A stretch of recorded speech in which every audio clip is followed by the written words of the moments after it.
think this is the news that a lot of people in Delhi were actually waiting to hear.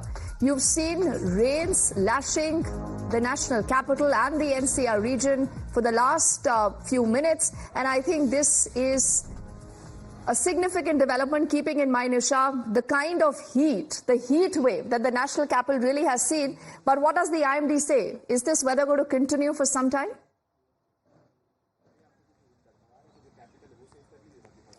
Deepti, so what we are hearing from the IMD sources is that this weather is all set to be at this juncture for the next 2 days. It is expected to be partly cloudy and showers are also expected for the next 2 days.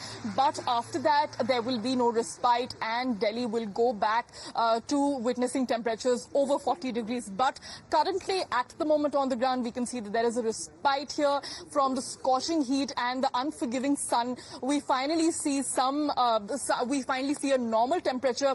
This is particularly a time for the monsoons, and in fact, in the past also we were hearing that this is the least rainfall that Delhi has received in years, and now that the temperature has settled at about 28.4, so it is hinting at some normalcy. And yes, it is raining, and it has also rained in multiple parts of Delhi and NCR, Gurgaon, in Haryana, which is Gurgaon as well, in fact, and multiple areas of Delhi as well. Currently, the area that I'm at is Civil Lines, and this is also where we have been witnessing showers on and off for the last couple of hours. And yes, Deepti, as you rightly pointed out, this is much of a respite, but it seems like a short-lived one, considering that the red alert might come back in the next few days.